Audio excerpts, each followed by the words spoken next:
Welcome, everyone, to tonight's show and share. It's Tuesday night. I do believe it's the 7th of June. And we're here to share some projects, defeats, ask for help, whatever you may have to do in your 3 minutes for your presentation. So let's just go ahead and get started. We're going to start with Tim with an RC disc golf retriever. Oh, there you are. You were hiding behind that.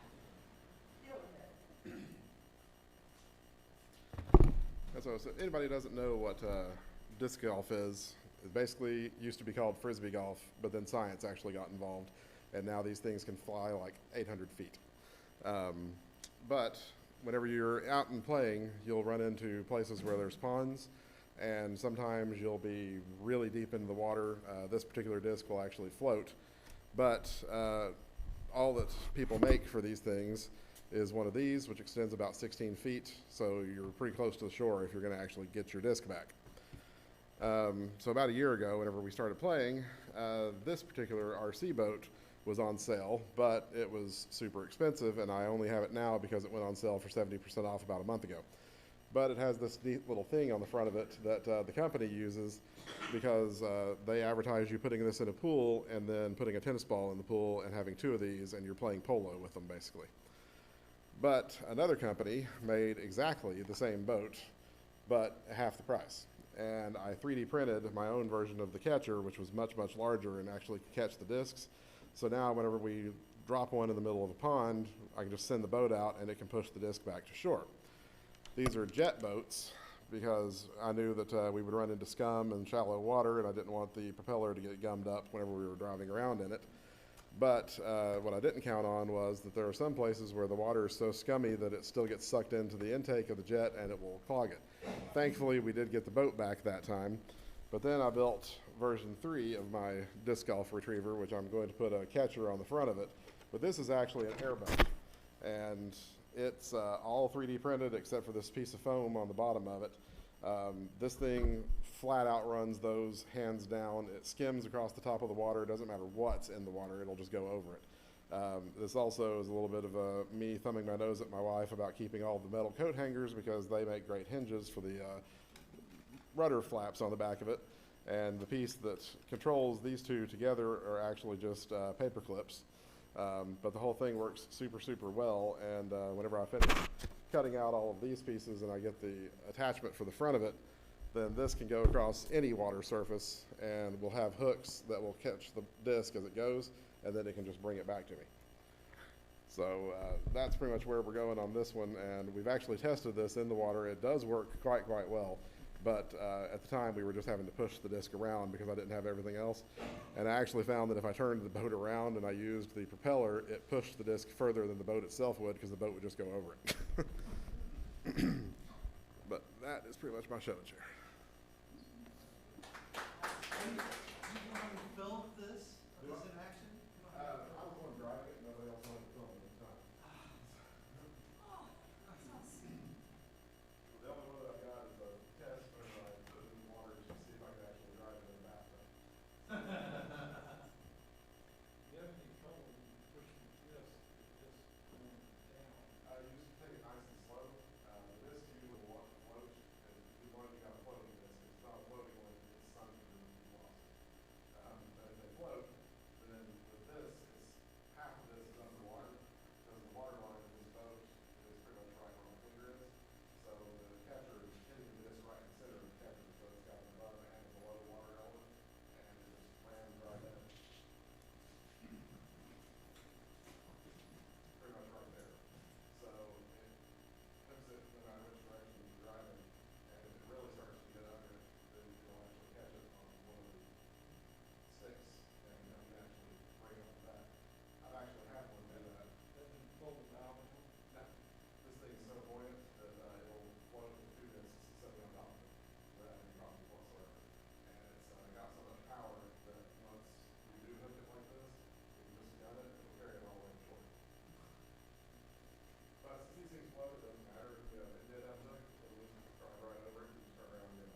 it sounds like you may have had some practice in retrieving those Frisbees out there, Yeah. whether intentional or not. Well, the first time I took the thing out there, a friend of mine, nobody had actually gone into the water, and he was like, we want to see if your boat works. And I was like, well, I've got a $50 boat. You chuck a $5 frisbee out in the middle of the pond, and we'll see if I can get it. So we did, and then we found out that the scummy water got sucked up into the intake, and it wouldn't go out once we got there. So we were throwing rocks and pushing the sticks and everything else to try to get it into deep enough water that it could go. But once we did, it drove right over to it, grabbed the disc, and brought it back. And that was actually on an older version of this, which was not as good. And I had to glue it in place, and it was held in by the screw. So this piece actually turned independent of the boat. So when I tossed it into the water, this had turned slightly. So the catcher was angled like that, and the boat was angled like this, which made the shallow water now, it was catching on the bottom of the shallow water, and that's one of the reasons we had some trouble. This one has been working great because now it doesn't move. And I've got that other one, I just see it tested, but it's actually worked way over there.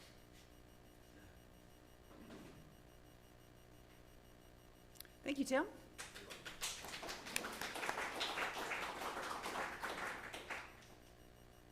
All right, next I think we have an ugly, blocky knife from Daryl.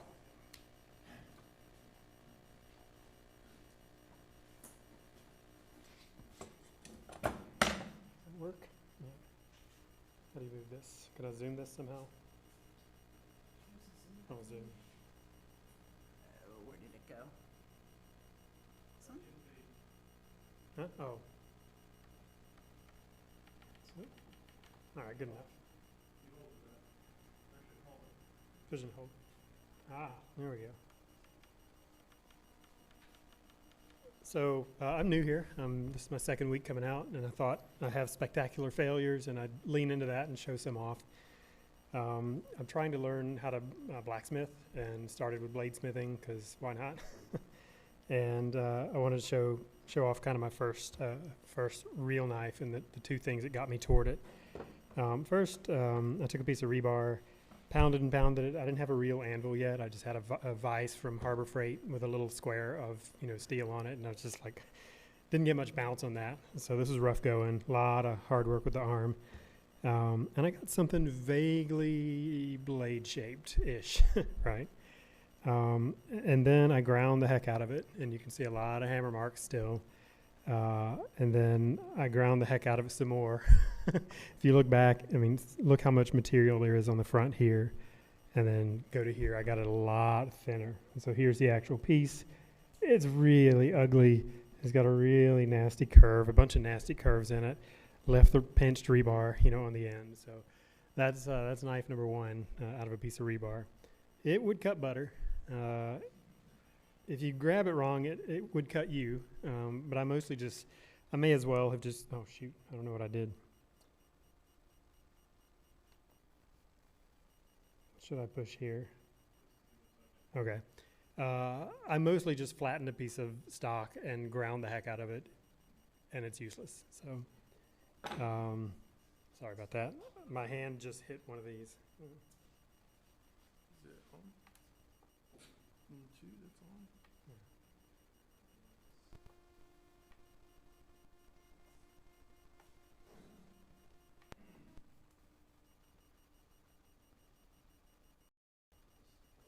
We'll wait.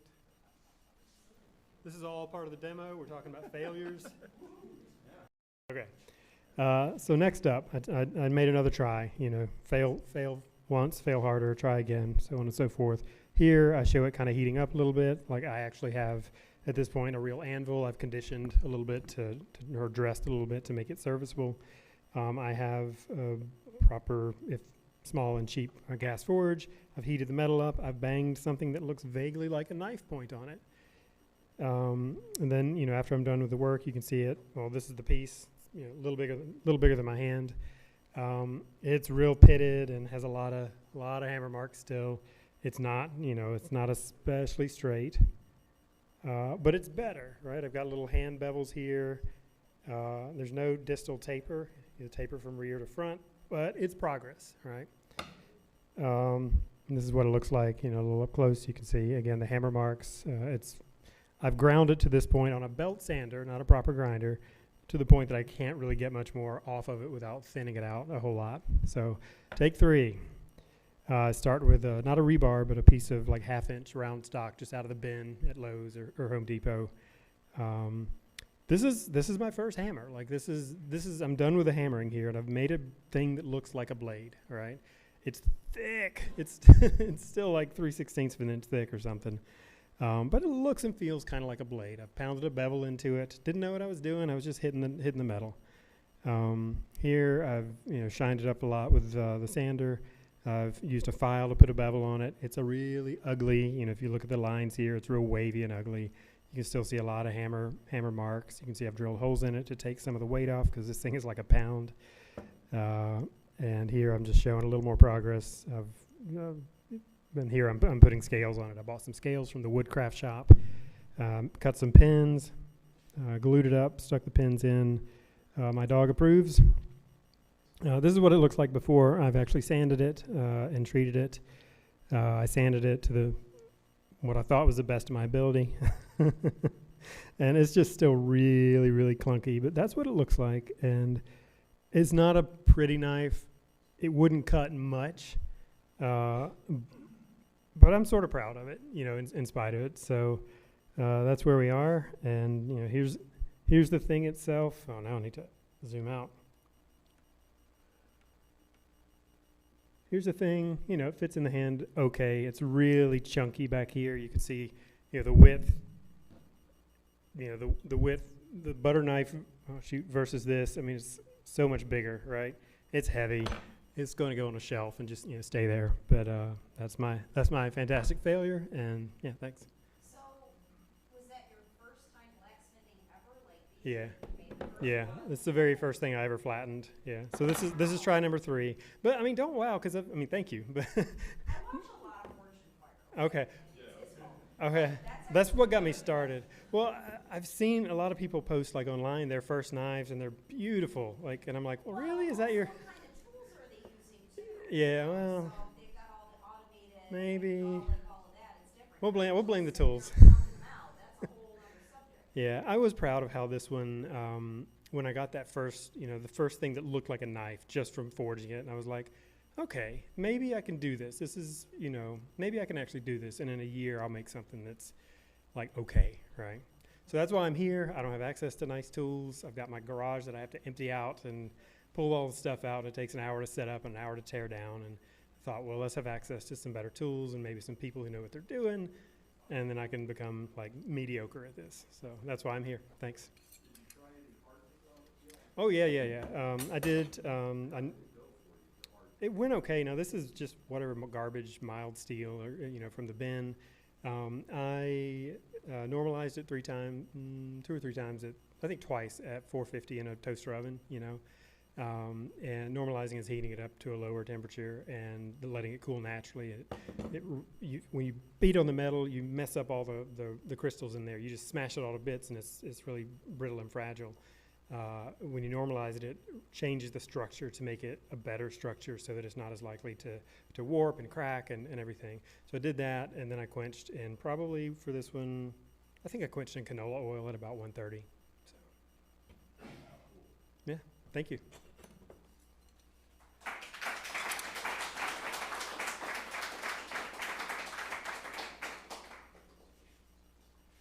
Thank you for sharing that progress, Daryl. That's great. I mean, we all have to start somewhere.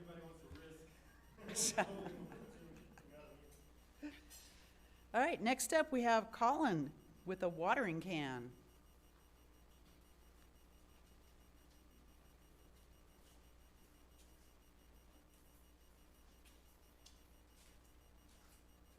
Well, good evening, ladies and gentlemen. This is a little bit unusual. Most of the time it's what we've just made or something. I made this 40 years ago as an apprentice, HMS Caledonia in Scotland. It started out life as 2 sheets of flat copper, and the spout is made again from flat sheet that's rolled into a tube and then silver soldered, and then it's fluxed on the inside and tinned, and soft soldered together. I'll pass it around. The main reason I brought this down today is that this sat in front of the fire on the hearth at my mother's house, and she passed away recently, and so now it's come back to me. It's got a few dings and dents, mostly from the oldest of my nephews, who thought it was really cool to get the shiny thing and see if he could bash it around a bit. But, yeah, it's just the handle's just a brass rod bent round, and yeah, it's raised using a steel block which has different size holes in it, and the edges are rounded, and using a pear-shaped mallet, and then working on a ball to do the center, so that you can draw the top part, and then you draw the bottom part, and then you bring the two bits together so that you don't wind up with too many ripples in the side of it.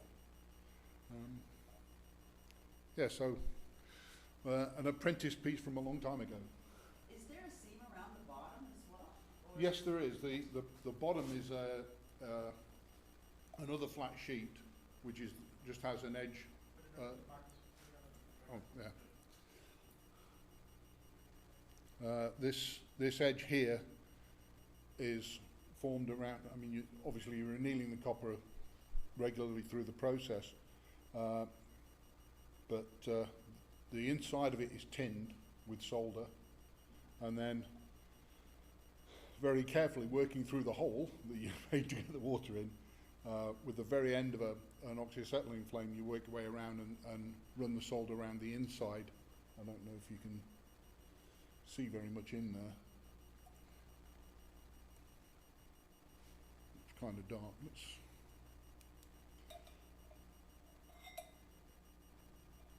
The whole inside is tipped. The whole inside is tipped. Yeah. Yeah, it's done using solder paste.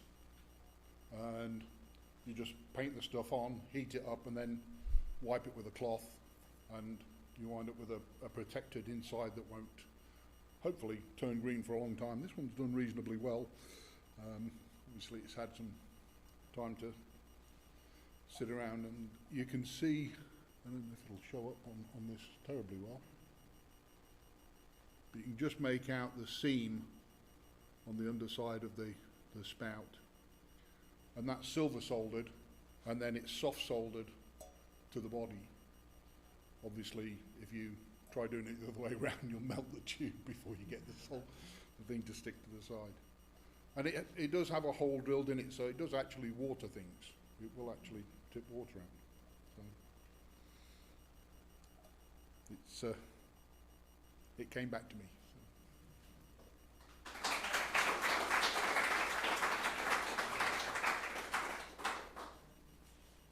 That's definitely a treasure. Treasure. Next up, we've got Joe with some practice. What are we going to practice tonight?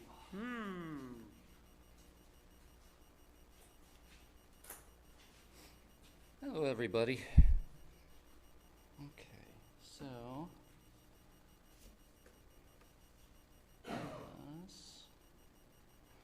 we've been doing a lot of work over in the metalworking area, cleaning things up and sorting things around.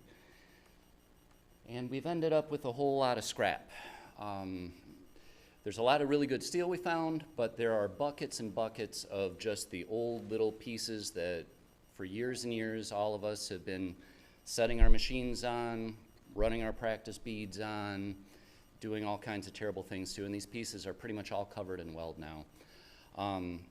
Stuck them all in a big pile, and as I was doing that, I was noticing that this section, people had welded all kinds of pieces together, and they almost looked like small sculptures themselves. You know, like scrap sculpture if you had the right eye. So I started to get a little bit inspired by it. And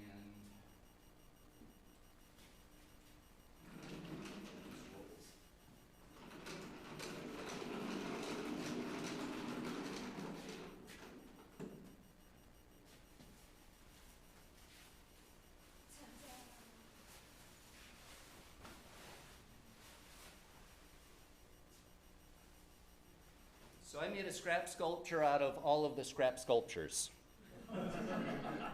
I don't know what it was, but I just thought it was so cool. I took all those pieces, I laid them all out like this so I could see all the pieces that we had.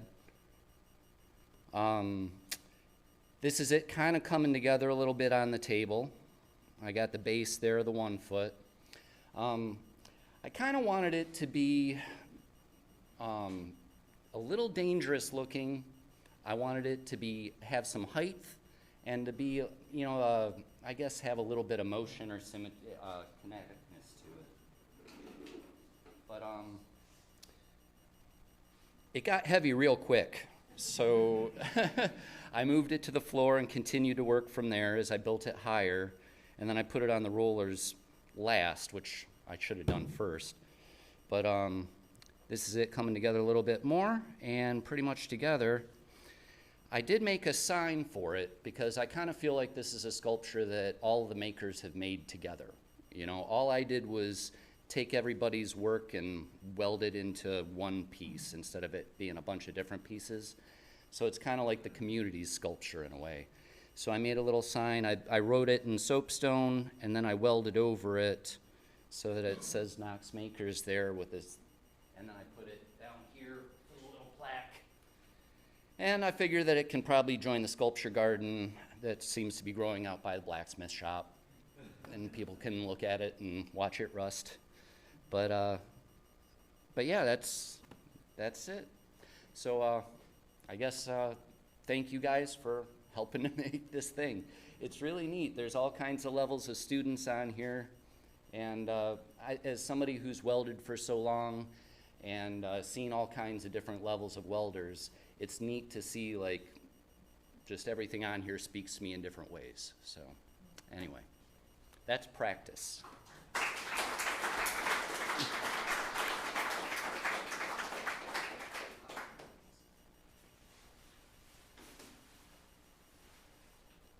That is awesome. That's awesome. Thank you.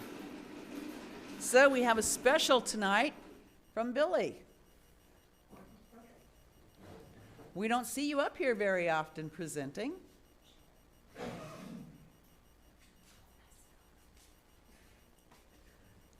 Ha ha ha. Hello. Well, the past couple of weeks, I've been working on some projects to move things around in the machining area. In order to do that, we needed to pick up the lathe and move it around, and needed some stuff to do that. We needed something called a toe jack, and we needed some machinery skates. So past couple weeks, I've been machining the parts for the machinery skate and enlisted Joe to help me weld them together. Here's one of them. Stick it under here. And you can see, zoom out a little bit there. You can see the welding there. I don't weld, he does. But I cut these down and machined it so that we could make 4 of these relatively easily. And I got a short video of utilizing the skates and the toe jack. Here, I'll zoom this in.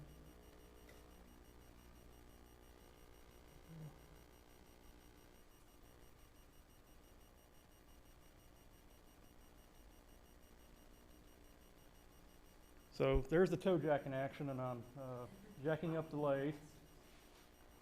I want to point out that there's another make in this process. So we've got the toe jack, the skates, and the video process. So I also do YouTube videos. So I put together this little 1 minute, 30-second video clip that I'll put in another video. So that's 3 different projects in one. I'm setting the skates there for the heavy side of the lathe, and then I'll slowly let it down. There we go. Need to add some springs on there to pull it back down so I don't have to mash it down myself. Doing the light end now, or the tailstock side. Fast forwarding there so you don't have to watch me jack all the time. Oh, I just thought it was getting heavier as you got to the end. I'll slide these in. Now, trick about these skates is you really only need to be using 3, and you'll find out why here in a minute. Get off there. I lost one of the skates while moving this because if you're using 3 points, it's always level. But if you use 4, one of them inevitably ends up being not level. This thing moved so easily that you could literally move that lathe using 2 fingers. Just pushed it. And you can see I lost one of the skates. That's it.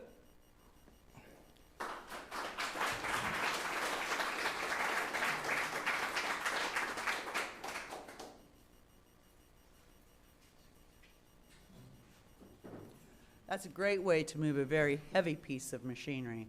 Thank you for sharing that, Billy. And do we have any other shares? Maybe you didn't make it in time to get to the sign-up sheet. I see a hand. Do you want to show us a project you've done? Yes? Come on up.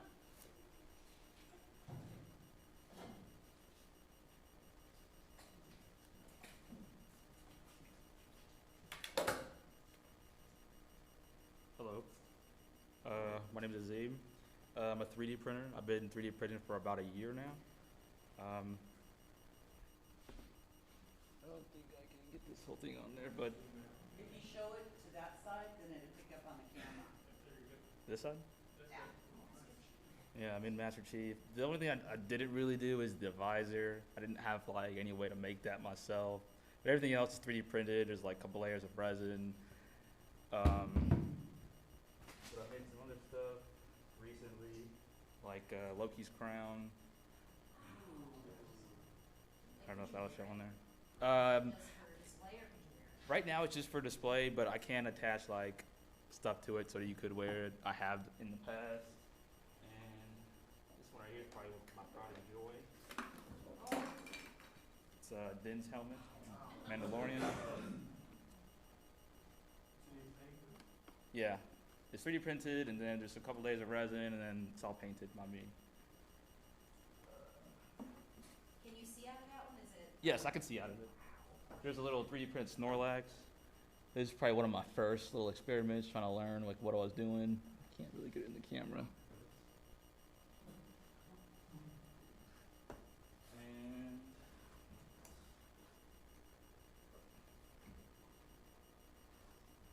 a lightsaber, because I love Star Wars. This is this one? This one.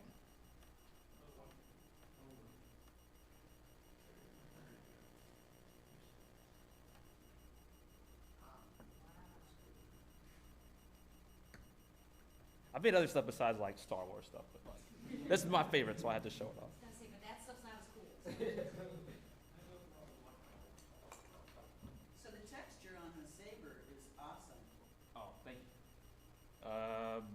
Yeah, that was all. It's all just I've done hand painting. That's how I did that one. I think that's all I got. How many days did it take to print the? Well, Master Chief took about 80 hours of printing, but that's because I split it up in a bunch of smaller chunks. I've just a smaller printer. The Mando helmet took about a little bit less. Like constructing it, like putting it all together and painting it probably took me about a week and a half, something like that. What'd you say? Usually I use super glue, and then usually with like sanding, and then like using like body filler, I can like hide all the seams, and then of course paint, make it look nice. Any other questions? Did you model all those yourself, or did you find models? I found the models. I'm still working on like learning how to model myself. I have done some. I didn't bring any with me though. What kind of filler do you use? Like Bondo. I've tried the wood filler and it didn't really work for me that well. So I typically use Bondo body filler.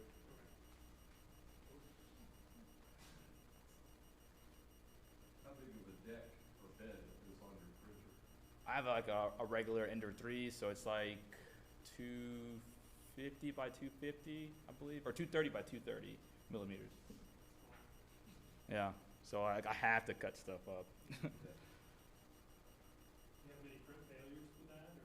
Yes, I did have a bunch of print failures, learning about like the temperature and the speed, and every single setting matters with it. And I got a whole box full of just like random bits of plastic from all my failures that I'm saving to like recycle into something else.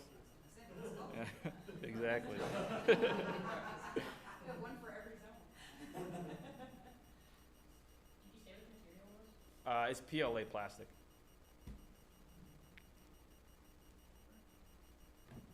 So can we see you at Fanboy wearing one of these? I guess.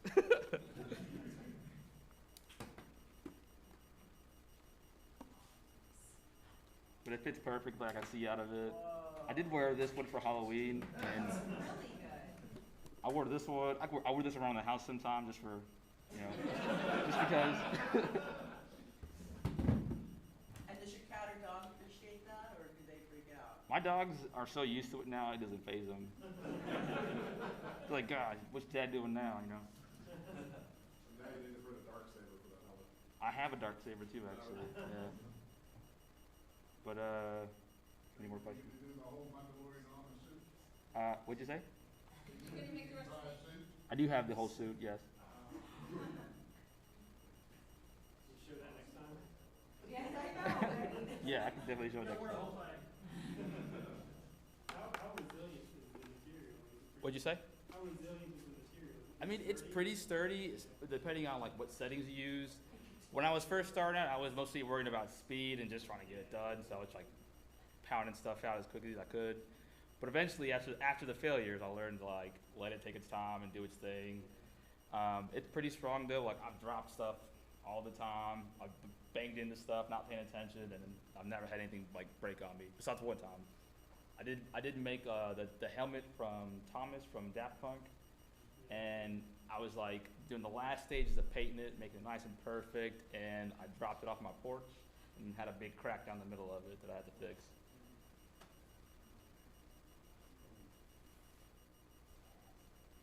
Yeah, that's what I've been working on.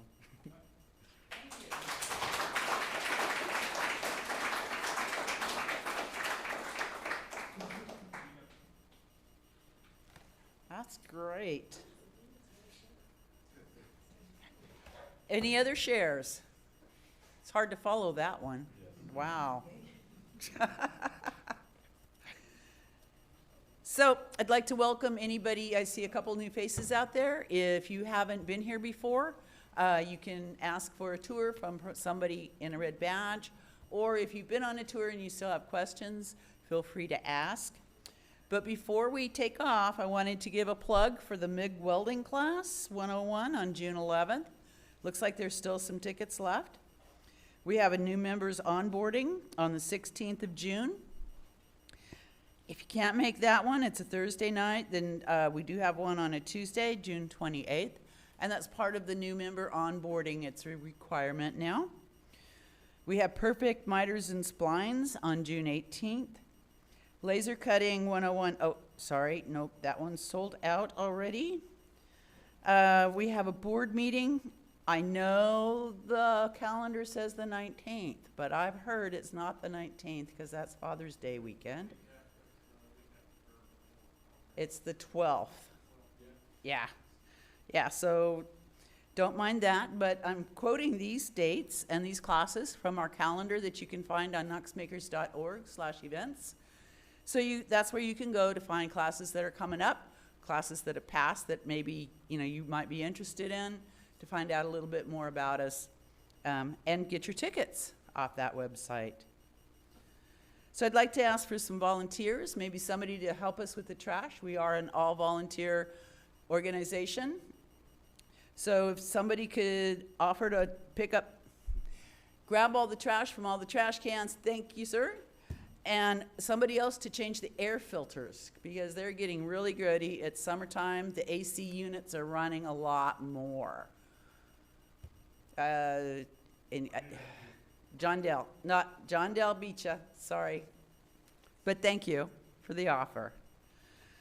So, and with that, I will let everybody go out and enjoy the shop time, enjoy talking to other members and socialize and hack, as they say. Thank you.